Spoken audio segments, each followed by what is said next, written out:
What's up YouTube? Welcome back to the Ross Overland channel. Today we're going to be doing a little walkthrough and talk about my 2023 Chevy Colorado. And I know I haven't uploaded in a while. There have been some major changes to the truck, and there is going to be some more changes which I'm going to do another future video on coming very soon. But I just kind of wanted to talk about where the truck is at right now, what's happening with it in the future, and how I like it, how I don't like it, things I plan on changing, and yeah, so let's get to the video. So first thing you're going to notice is the truck is now on 35's. So they're actually not a true 35, they're a little bit smaller. They are a 315. It is a 315 70R17 to be exact. These are the Nomad rims, which I love so much. They look so great on the truck. And for my tires, I went with the Falcon Wild Peak AT3Ws. Now, the reason I went with the AT3Ws is because I had them on my old truck, and I loved the way they performed so much that I just had to get them for this truck. And I thought the 18-inch rim on the stock truck, although I said in my review video it looked really good, you know, I had the opportunity, I went ahead and did it, and I went down a size just because I want to have that extra sidewall for better protection while I'm on the trail. Now, let's get to how I was able to accomplish putting 35's on this truck. So I'm going to try and show this as best as I can, but I'm not going to be able to see it. But I went ahead and did the leveling kit. So it's got a 1-inch spacer right here and a preload spacer in the coil. Now, leveling kits and the suspension setup on this truck. Yes, it was able to clear 35's. Yes, I did have to trim a little bit, and I will show you what I had to do in order to fit these properly. Do I recommend getting the leveling kit? That is a question you have to answer for yourself. What do you want to do with the truck? Now, my goal was I really wanted to fit 35's. That's what I really wanted. So I said, go big or go home, and that's what I did. So I needed to get the leveling kit off the rip. So I went ahead and did the leveling kit. Now, it rides worse than stock. That's my only gripe I really have with it. For the 35's and this setup to reach their true potential, it needs to be, I want to say, 1.5 inches, 2 inches higher, and the suspension setup has to be better. It has to be more dialed in. If you're thinking about going to 35's, either do what I did or wait till you get the true suspension lift, whether it's Icon, Dobinson's, King, whoever it is. Wait till that comes out and then do the 35's. I guarantee you're going to be super happy with the way the truck rides, how it feels, and the way it performs off-road. Now, don't get me wrong, the 35's on this truck make it so much more fun on the trail. I cannot even underestimate how much more capable it is compared to the stock 32's that I had on here that were essentially highway all-terrains. Now, if any of you have seen my previous videos before, you've seen my Smoky Mountain series, you know that I did a lot of wheeling on those stock rims and tires and that stock wheel setup. And the difference in traction and just the amount of stuff I'm able to go over with this extra 5 inches of clearance is awesome. It is like a dream come true how much I'm able to do with this setup. So you can tell here that the highway all-terrain that I had was a lot lighter, and obviously, you know, look at the tread on that compared to the Wild Peaks. There's a good size difference. Let me see here. So you definitely have a lot more rotating mass with the 35's. They're a lot heavier. Now, don't get me wrong, it's not terrible riding on the street, but it's definitely worse than stock with the 35's and just with the leveling kit. So just know that. So just wanted to go ahead and show you guys. Had to cut out that much fender liner to clear these, and a little bit of this plastic fender on the inside.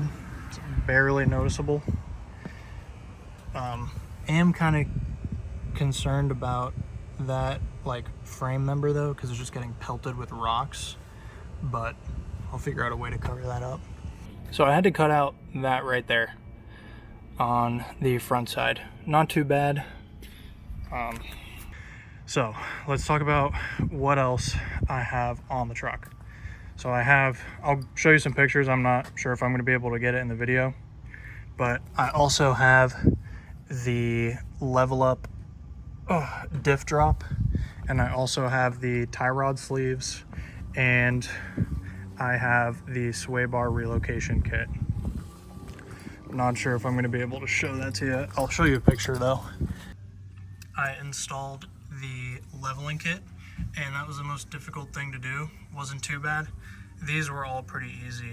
This, the diff drop, the tie rod sleeves. Now, while we're under here, you can also see that I have a Victory 4x4 skid plate. So this is the transmission skid plate underneath of the truck. There will be another skid plate right here, just hasn't come in yet, because these take a while to make, and you know, they're American companies, so go ahead and promote them.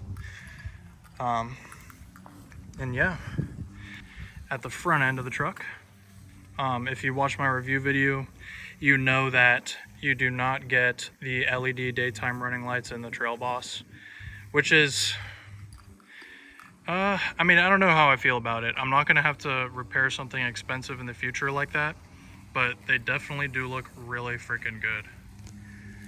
But these are okay. You know, I do like how they have, come on, focus. I do like how they have the Chevrolet logo badged in there. So that's the only thing I kind of like about those headlights, and they're cheap. So if we come over here, I have the 589 fabrication fog light bracket, and these Baja Designs, come on, focus, Squadron S1s, I believe that's what they're called. And they are extremely bright. They're probably the brightest thing I have on this truck.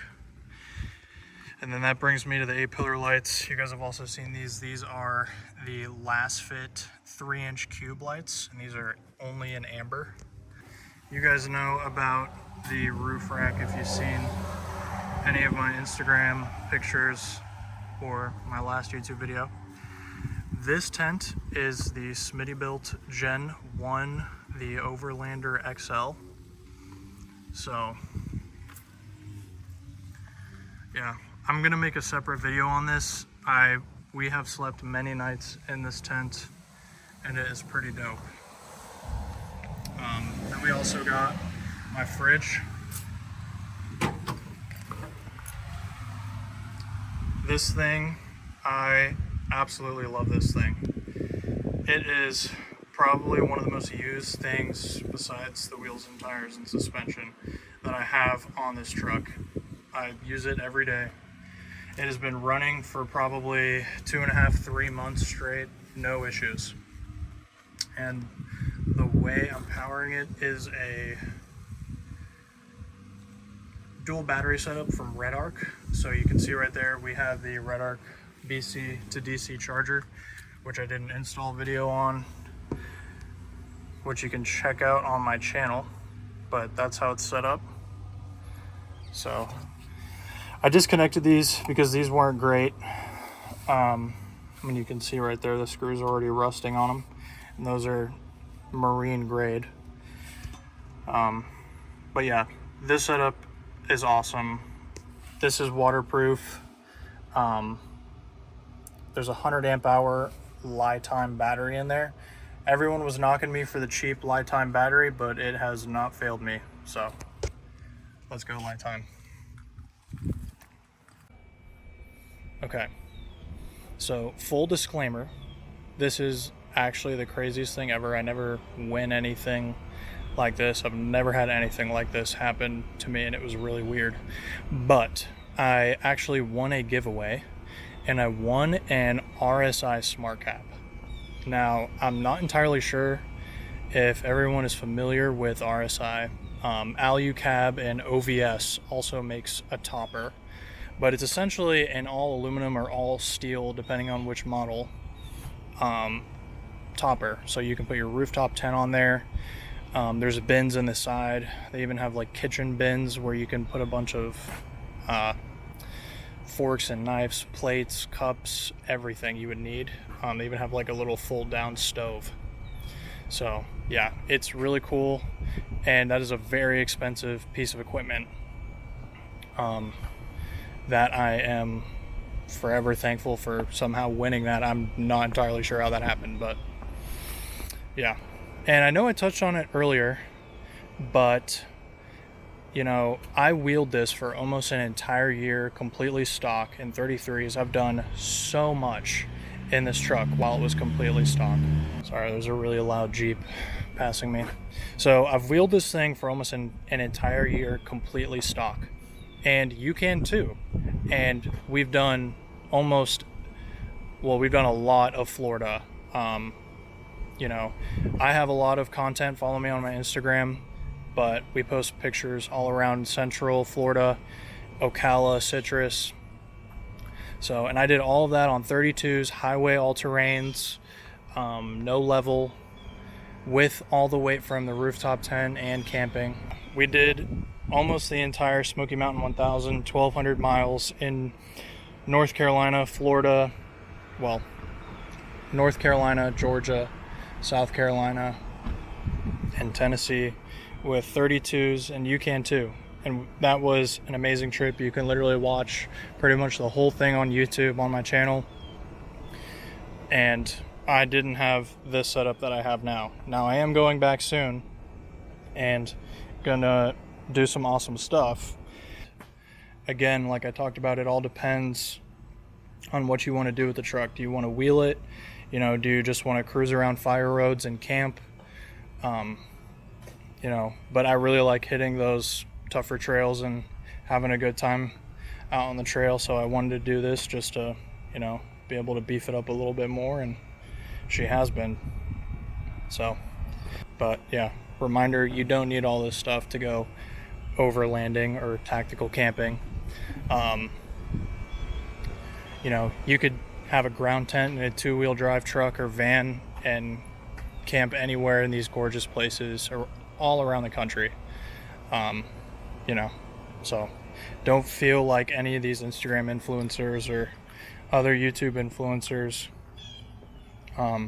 you know, make you do this. You know, this is a commitment. You know, this is my daily driver. But yeah, just start off small. You know, like I said, I've already done so much with this truck in stock form, and I decided I want to upgrade. Decide what you want to do. Okay, so in the truck, I have this GoPro, and I did not used to have this pole. When I recorded my other videos, it was just on a little stubby little thing.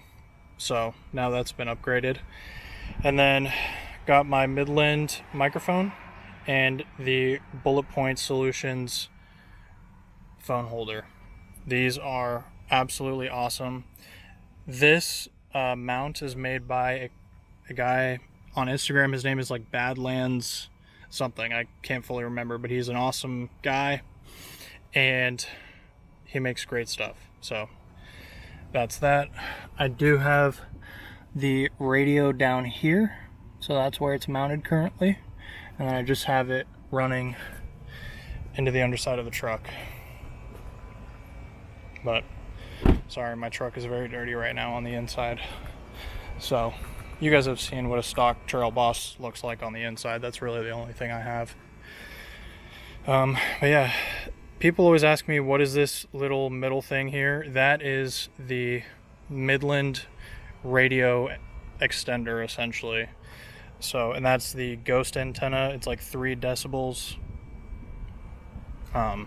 So yeah, that essentially hooks up to the GMRS radio in the truck and gets it all moving. So yeah, I'm really excited with how the truck is right now. We're going to be doing a bunch of stuff in the future. Like I mentioned earlier, we're going up to North Carolina again next month, and that's going to be fun. We're going to do Hurricane Creek again.